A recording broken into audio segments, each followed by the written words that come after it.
Ghostbusters, the new version, has finally hit theaters, which means it's finally time to weigh in on if this reboot, remake, whatever they are calling it, is worth going and seeing, or if it lives up to that most hated trailer on YouTube ever. So I'm a huge fan of the original Ghostbusters. I grew up with it. I remember going over to friends' houses, and one of my friends, he had the whole get-up, you know, the coveralls and the proton packs and the guns and the traps and everything, and it was a big part of my childhood. I was initially sort of skeptical when they announced the remake, and also a little bit excited because I love this cast of people. I love the director. I love the chemistry that this cast has, and so I was curious to see it as everybody else might be or might not be. I know, obviously, like I said before, the trailer for this movie has become the most disliked trailer on YouTube ever, which is a little harsh in my opinion. I tried to go into this movie with a very open mind, tried to pretend like it was something in its own entity, and I'll get to that in a second of what I actually thought of the movie. But first, just a little quick synopsis of what the film's about. So we open the film with kind of this tour of this kind of mansion, and there's a whole ghost story told, and obviously a ghost appears, kicking off the entire movie. And then we meet Erin Gilbert, played by Kristen Wiig, who's a professor at Columbia trying to get tenure, trying to hide this past that she has where she's been involved with researching paranormal activity, because let's face it, a lot of people think that's kind of weird. But this book surfaces that she wrote a while ago with her ex-best friend Abby, who's played by Melissa McCarthy, so she goes to track her down. So they basically reconnect, and there she also meets Holtzman, played by Kate McKinnon, who's the assistant of Abby, and together they decide, you know, we're gonna go check out to see what this ghost is about, and there kicks off this kind of whole story, and along the way they meet Leslie Jones's character Patty, and you also meet their new receptionist Kevin, who's played by Chris Hemsworth, and whether they save the world or not, that's something that you'll have to kind of see in the movie, but you can kind of guess the trajectory of where this movie is going. First off, let me just say that this cast has chemistry, and I think that is something that's very important in a movie. If you can't sell that these people are friends and can work together or have a relationship, then a film like this that relies so much on those relationships can definitely fall flat.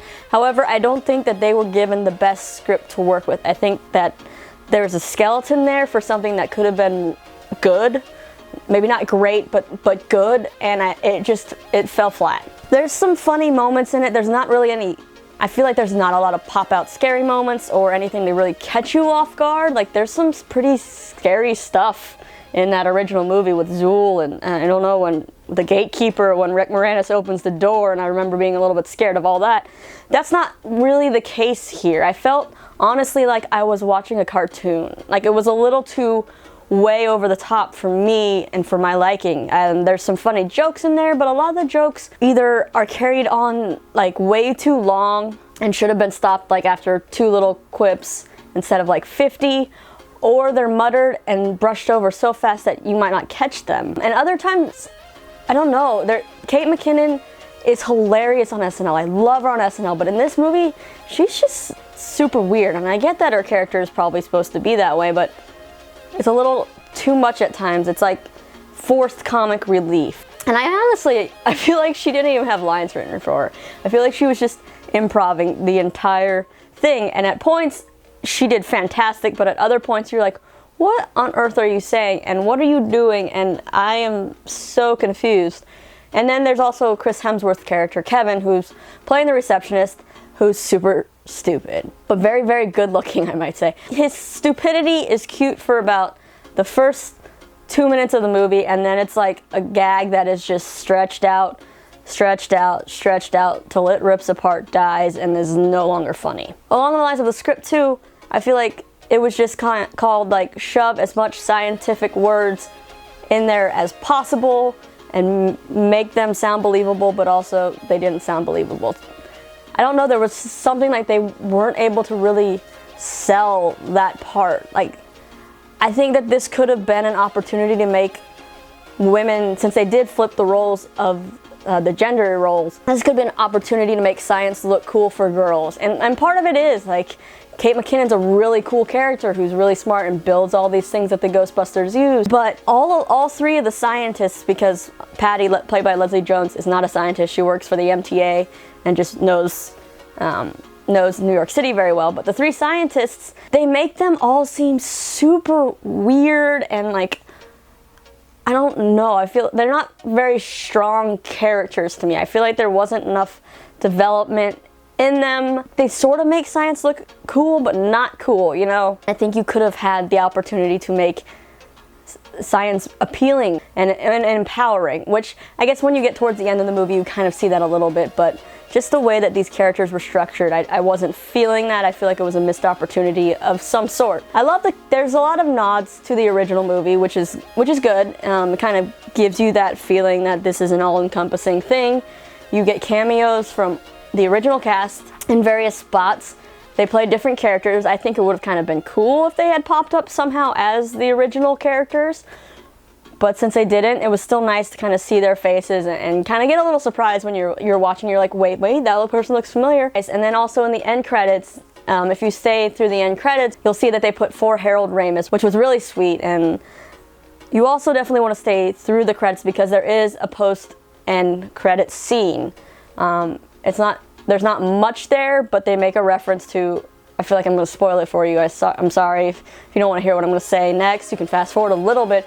Not a huge spoiler, I don't think. They're basically setting up for a sequel, and there's a reference to Zool. So if you've seen the original Ghostbusters, you understand that. And if there is another one made, maybe that's kind of the path they're going to go on, that maybe follows kind of what the first movie did. Who knows? If there will be a sequel, if there won't be. But overall, it wasn't completely horrible. It wasn't completely enjoyable. It was just kind of like a, I don't know, like a flat note there. It's not the worst movie I've seen this year or ever. So I guess that makes it like a D or something if you give it a rating. It's an update, I feel like, that has potential. So if you do go see this movie, I would say keep an open mind. See how you feel about it. Honestly, everybody sees movies in different ways. Everybody has an attachment to movies in a different way.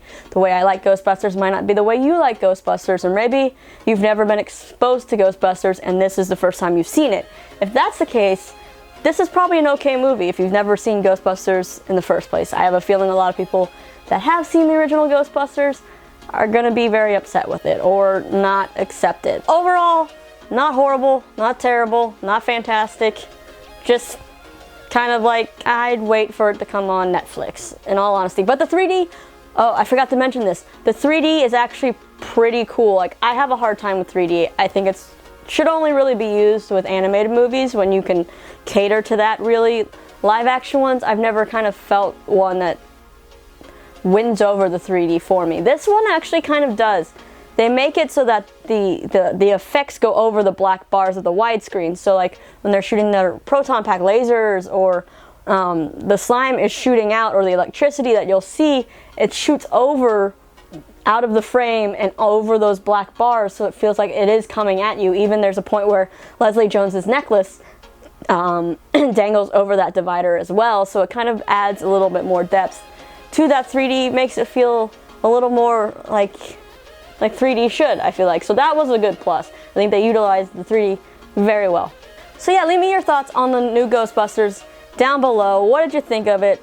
Did you go into it not knowing what Ghostbusters was? Were you one of those diehard Ghostbusters fans and you ended up liking it or hating it? I want to know the reasons why, because I think it's such an interesting debate, because this movie had so much controversy before even the first trailer came out. So there's a lot of opinions on this, and I'd love to hear them all.